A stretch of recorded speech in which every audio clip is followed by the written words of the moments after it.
Well, hello there. There you are. Ready for the new chapter? Yeah? Okay. Your day went alright? Yeah, I know that. I just came in. Yeah. I just came in. I'm telling you, I'm so tired. But, you know, a promise is a promise. I know we left off on this chapter. It's called, oh gosh. Yeah, chapter 6, Into the City. Yeah, okay. I'm ready whenever you are. So, if you want me, I can start. Yeah, okay, get ready. Yeah, just sit back, enjoy, close your eyes, and start imagining. You'll have to excuse me. My throat is a bit, although it was so hot outside, I have no idea how I could have catch cold. Yeah, yeah, I couldn't catch cold. No, it's just all if I did. All if I did. Yeah, you don't have to tell me. Yes, I know. Yeah, I need to drink plenty of fluids. Yeah, windows are open. Yeah, I know it's. Yeah, I know it's absolutely awful. Okay, well, promise is a promise. I'm gonna start reading, yeah? Okay, so. Right. The sun was beginning its slow descent to the horizon when the Skeleton Keys and Daisy arrived in the city. The wide, fog-lined streets were thronged with busy, purposeful townsfolk and large ground horse cabs rambling this way and that. The whole place was filled with clamor and noise. As the decidedly conspicuous pair ventured further and the crowds grew denser, Daisy played her usual trick of turning invisible. "Why is everyone dressed like you?" she asked, glancing around at townsfolk in tailored tailcoats and finely embroidered dresses.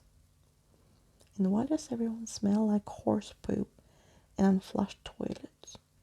"Why, this is the fine, stink, and flowery end of town, and you should get a noseful of the rookeries," explained Skeleton Keys.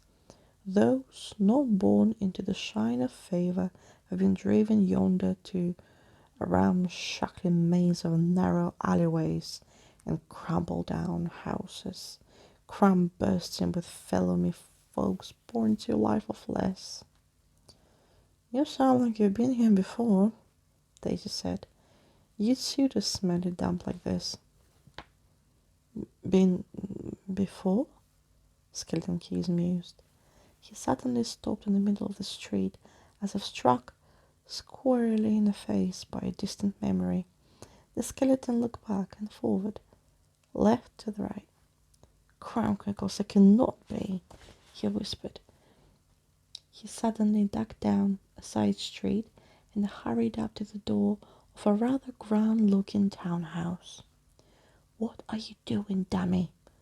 sighed the still invisible Daisy hurriedly after him as fast as she could with a back-to-front head. Skeleton raced to the next house alone and inspected its door with dismay. "Dogs and cats," he hissed, darting to the next house, then to the next, then to the next, checking each door in turn. "Sticks and stones, horse and cart, cheese and biscuits." "Silly skeleton, slow down." Daisy puffed, racing after Skeleton Keys with a look of fury fixed to her face. "What is wrong with you?" "Everything is wrong. We must away," hissed Skeleton Keys, racing up to one more door and pointing at it. "Away? We just got here." That's Skeleton Keys. checking out all the doors. Pardon me. What did he say? By my bones, what have I done? We cannot be here. I cannot be here, said the skeleton, pointing at the door. Look. Daisy squinted. A shape had been crudely carved into the wood. It was a key. Curse that foul phantom. She left my mind all soapy and slop about. I should have realized where I was, when I was. What are you talking about? What's the deal with these keys? It was her. She carved them onto the doors, in honor of her imaginary friend. Her? Her who? Skeleton Keys looked strange all of a sudden, paler, and if such thing was actually possible. Then he spoke a single word, a name, and from the way he said it, Daisy knew that name meant more to Skeleton Keys than anything. And what he said was Emily. And then we have a chapter. It's called Emily. Pardon me. There's another picture of Daisy and Skeleton Keys.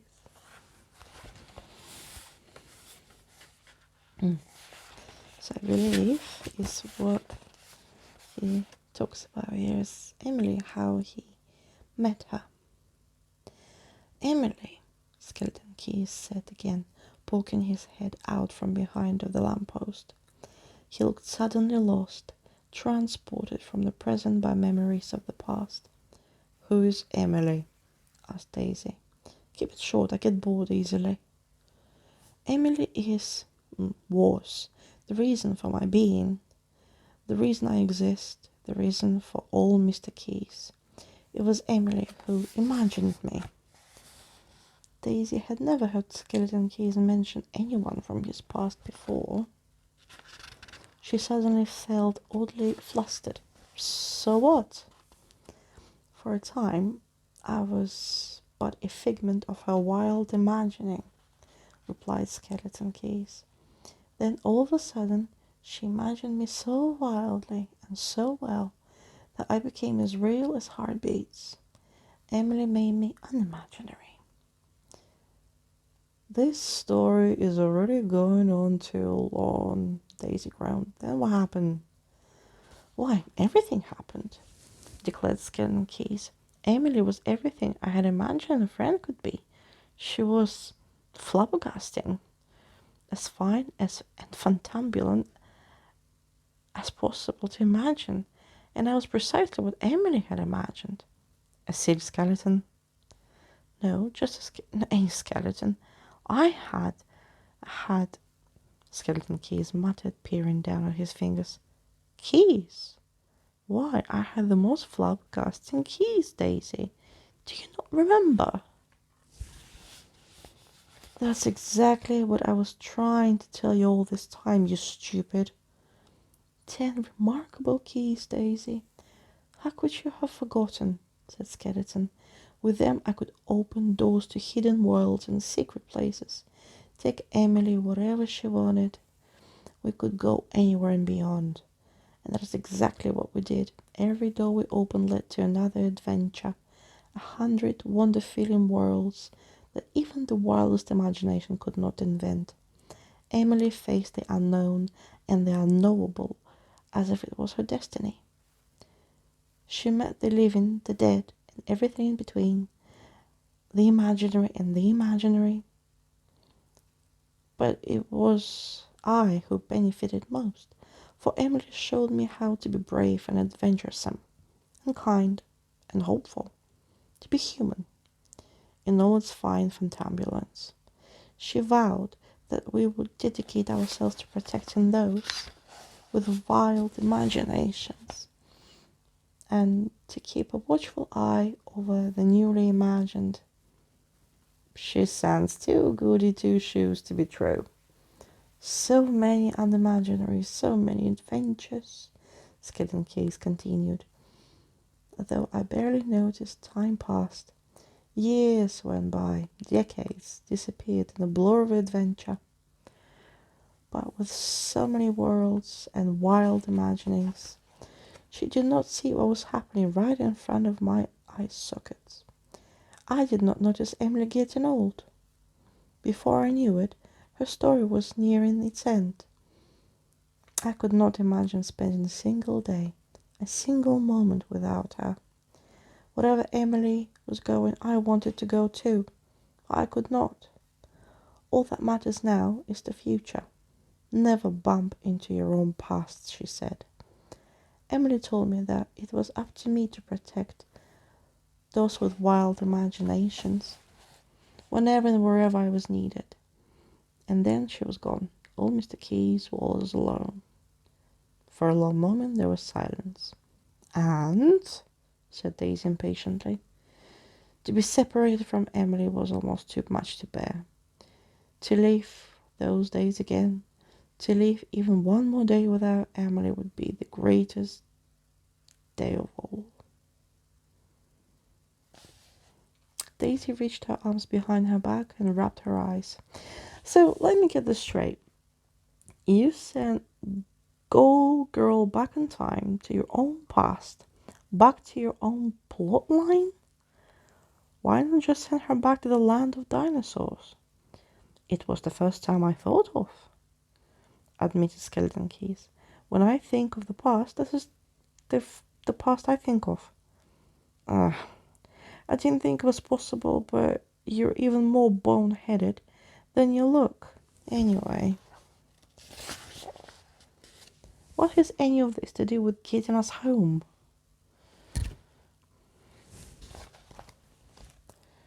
Do you not see? My very presence here is dangerous. Never bump into your own past, Emily said. It's the first rule of time travel, and also rules 2 to 11. She was very clear. Even a chance of meeting and greeting with my past, with her, and the universe will sneeze itself out in existence. The end of everything. That sounds silly even for you. Cheese and biscuits, we must get away from the city as quick sharpish as possible. But you said Gold Girl was here. Are you not listening, Daisy? The end of everything. We must flee this place forthwith. No. Daisy turned to Skeleton with that mad look in her eye. You listen to me, bonehead. We're not leaving here until we get your keys back. We're not going to find anything but Gold Girl and make her undo her things. And then I'm going to break that pen off her silly head. And then you are going to send us back where we belong, or at least to a place where everything doesn't smell like horse poop. But because if I end up stuck in the past, I'm going to find your precious Emily, and I'm going to make sure her life is 100% rubbish. I'll make her wish she'd never imagined you in the first place. I'll make her wish she'd never been born. Skeleton Keys paused for a moment as Daisy glowered at him. Compelling argument. Very well, let us find ourselves a ghost writer. And that's finally an actual Gap-Tooth Jack story.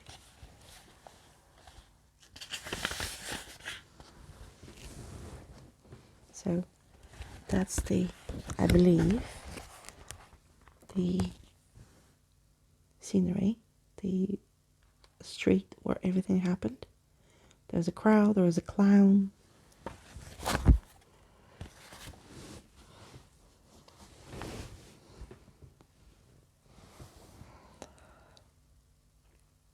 So, where do we look for Mary and Mary thinks she's scary? Daisy asked as she followed Skeleton Keys through the city in search of where to go to. Ghost writers go where there are stories to be told, or retold. He slipped down an alleyway, snaking through the shadows with a long, silent strides until he arrived at the bustling town square. It was surrounded on all sides of tall buildings, peppered with grim stone gargoyles. In the middle of the square stood an impressive wooden clock tower with a high spire, while around the edges were shops and market stalls selling bread, flowers, fruit, sweets, and clothing. I must remain undercovered. The merest brush with my own past could flood everything down the toilet of reality. Happily, I still have a trick or two in my top pocket, said the skeleton. He reached the bony hand in the small pocket on his tailcoat and pulled on what looked like the tip of a black silk handkerchief.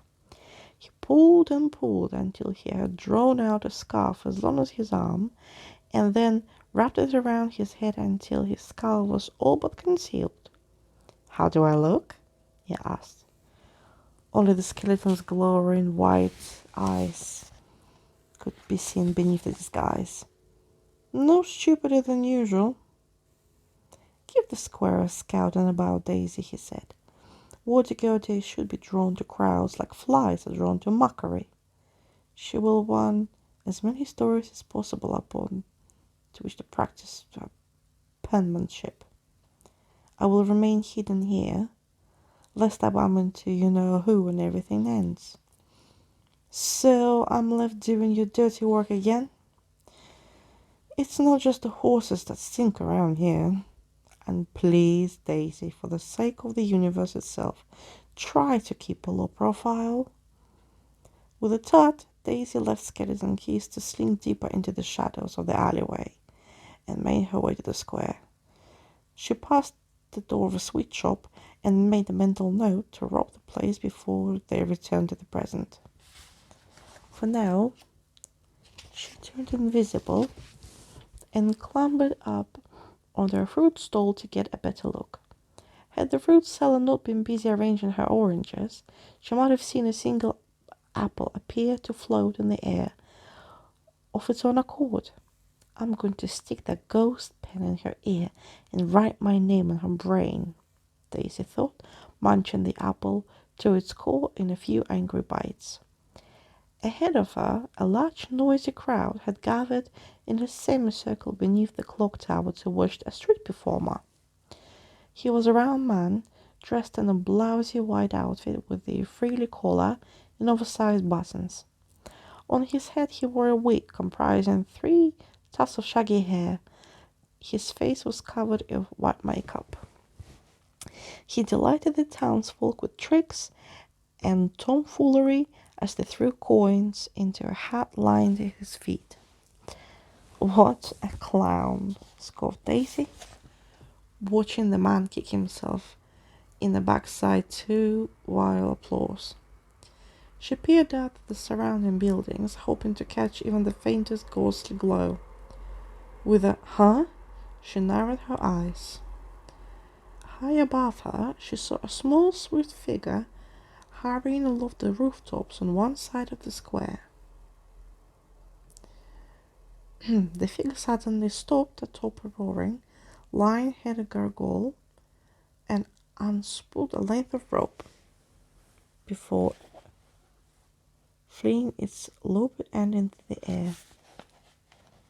Almost impossibly, the rope flew gracefully across the square and the loop hooked around the clock tower's spire.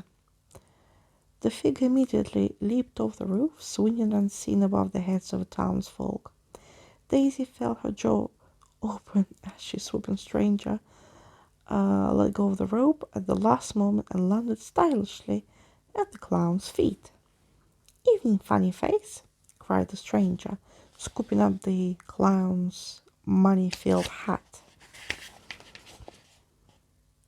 "And thank you for the kind donation." "You again," clown gasped. He threw a punch, but the nimble thief ducked, and faster than a ferret, scampered onto the clown's legs and then up to his back. "Get off me!"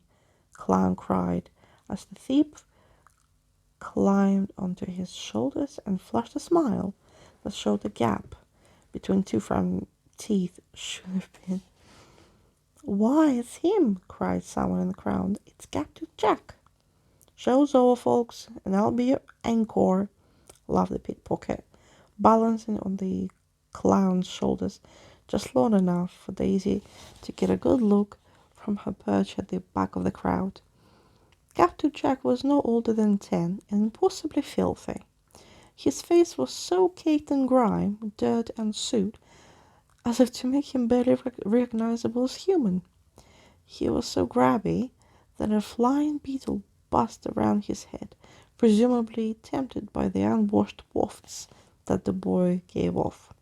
Captain Toothjack wore ragged clothing, a flat cap pulled low over his brow, and shoes so worn that his toes poked out from the ends.